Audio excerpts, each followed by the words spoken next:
আসসালামু আলাইকুম এভরিওয়ান, আশা করি অনেক ভালো আছেন। আমি আবারও হাজির হলাম এলিম 8.4 আর 15 ভার্সন থেকে আর 18 ভার্সন পর্যন্ত ব্যবহার করার জন্য নতুন কিছু এক্সেন ফাইল নিয়ে।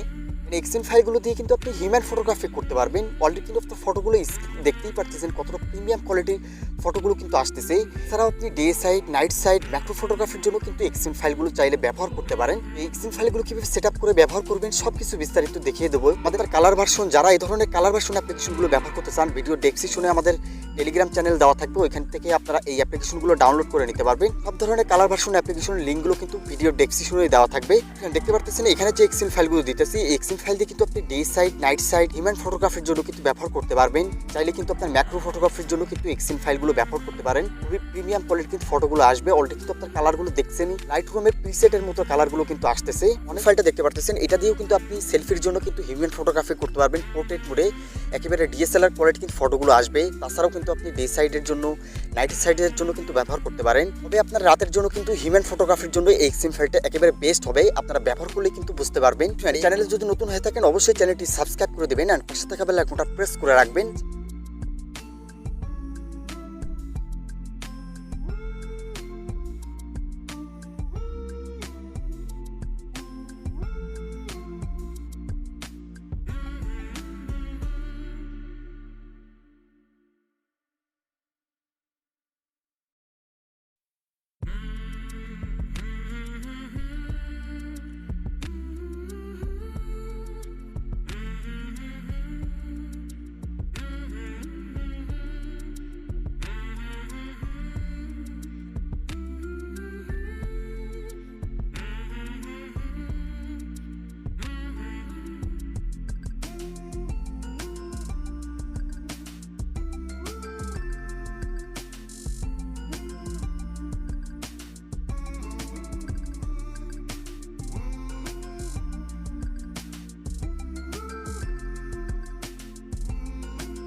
এখন কিছু এক্সএমএল ফাইলের কালার সেটিং এর কথা বলে দিচ্ছি। অনেকের আছে আপনারা কালারগুলো পরিবর্তন করতে চান, সেক্ষেত্রে আপনার যে এক্সএমএল ফাইলটা আপনারা কালার পরিবর্তন করতে চান সেই এক্সএমএল ফাইলটা আপনারা ফার্স্টে ইনপুট করে নেবেন।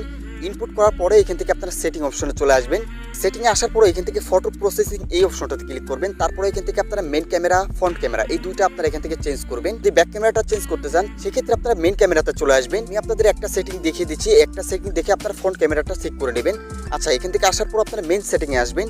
মেন সেটিংয়ে আসার পরে এখানে উপরে দেখতে পাচ্ছেন শার্পনেস, এখানে ক্রোমা দেওয়া আছে। এই অপশনগুলো কিন্তু আপনি কনফিগ বানানোর সময় কিন্তু সেট আপ করে রাখছি, তো আপনারা আপনাদের মতো কিন্তু পরিবর্তন করে নিতে পারেন। যদি আপনারা বুঝতে না পারেন সেক্ষেত্রে কিন্তু এই অপশনটা আপনাদের ঘাটাঘাটি করার দরকার নাই। তো আমি আপনাদের কালারগুলো এখান থেকে দেখিয়ে দিচ্ছি কীভাবে কালারগুলো পরিবর্তন করবেন।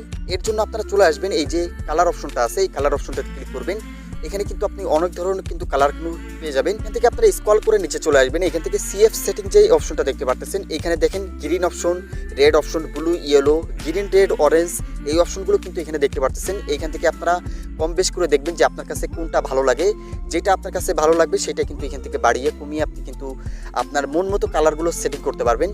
উপরের দিকে কিন্তু আপনার কালারগুলো কিন্তু কমবে অ্যান্ড নিচের দিকে গেলে কিন্তু আপনি কালারগুলো কিন্তু বাড়বে। এইভাবেই আপনারা মূলত এখান থেকে ব্লু সেটিং, তারপরে গ্রিন সেটিং এই সেটিংগুলো কিন্তু আপনারা এখান থেকে করে নেবেন, তাহলে আপনার কালার সেটিংগুলো কিন্তু বেড়ে যাবে। আর যদি আপনার ফেসের স্পুটটা যদি একটু বেশি চান অথবা আপনার নয়েজটা বেশি হয়ে যায় সেক্ষেত্রে আপনারা নয়েজ রিডাকশন এই অপশনটা চলে আসবেন। এখানে দেখেন স্মুথ নামে একটা অপশন আছে, এই স্মুথে কিন্তু আপনার ডিফল্টে দিয়ে রাখছি। ডিফল্টে আপনার স্মুথটা ভালো কাজ করে। যদি আপনার অতিরিক্ত লাগে সেক্ষেত্রে আপনারা এখান থেকে 3 পয়েন্ট দেখতে পারতেছেন, 3.50 তো করতে পারেন, 4.00 তো রাখতে পারেন। আপনার যেটা ইচ্ছা সেটাতে কিন্তু এখান থেকে সেট আপ করে আপনি ফাইলটা সেভ করে নিতে পারেন। আচ্ছা, এই সেটিংগুলো হয়ে গেলে এখান থেকে আপনারা ব্যাক চলে আসবেন। এছাড়াও কিন্তু আপনারা এখান থেকে নয়েজ রিডাকশন যে অপশনটা দেখতে পারতেছেন, এখানে আছে আপনার ফটো তোলার পর কিন্তু ফটোতে দেখবেন যে একটা ফাটা ফাটা ভাব আসে, ওইটা কিন্তু আপনার নয়েজের জন্য। তো এখান থেকে আপনারা স্মুথ যে নয়েজটা আছে এটা বাড়িয়ে দিবেন। তারপরে এখান থেকে টেম্পোরাল যেটা আছে এটাও আপনারা এখান থেকে বাড়িয়ে দেবেন, ফলে দেখবেন যে নয়েজগুলো কিন্তু আপনার রিমুভ হয়ে গেছে। আচ্ছা, এই সেটিংগুলো আপনি মন মতো করছেন, এইটা কীভাবে সেট আপ করবেন এটা সেভ করে নেওয়ার জন্য এখান থেকে কনফিগে চলে আসবেন। তারপরে এখান থেকে সেভ সেটিং, এখান থেকে আপনি আপনার নামটা লিখে দিতে পারেন অথবা আপনি আপনার মতো একটা নামে আপনার এক্সএম ফাইলটা তৈরি করে নিতে পারেন। তারপরে এখান থেকে যখনই আপনারা ইয়েস ক্লিক করবেন, এই এক্সএমএল ফাইলটা কিন্তু আপনার এখানে সেভ হয়ে যাবে। আচ্ছা, ক্যামেরাতে আসার পর এখানে দেখতে পাচ্ছেন সাইফ এক্সএমএল কিন্তু একটা সেভ হয়ে আছে এক্সএমএল ফাইল। এক্সএমএল ফাইলটাই কিন্তু আপনারা মাত্র সেটিং করে সেভ করলাম আপনাদের সামনেই। এভাবে কিন্তু আপনারা সেভ করতে পারবেন। ফ্রেন্ড, এক্সএমএল ফাইলগুলো যদি ভালো লেগে থাকে অবশ্যই ভিডিওতে একটা লাইক করে দেবেন, আর কমেন্ট সেকশনে আপনার মতামত বলতে ভুলবেন না কেমন হয়েছে এক্সএমএল ফাইলগুলো। আর যদি চ্যানেলে নতুন হয়ে থাকেন অবশ্যই চ্যানেলটি সাবস্ক্রাইব করে দেবেন এন্ড পাশে থাকা বেল আইকনটা প্রেস করে রাখবেন, তাহলে আমাদের নতুন নতুন এক্সএমএল ফাইলের ভিডিওগুলো কিন্তু আপনার কাছে সবার আগে পৌঁছায় যাবে। তো দেখা হবে, কথা হবে নেক্সট কোনো কনফিগ ভিডিওতে। ততক্ষণ সবাই ভালো থাকবেন। আল্লাহ হাফেজ।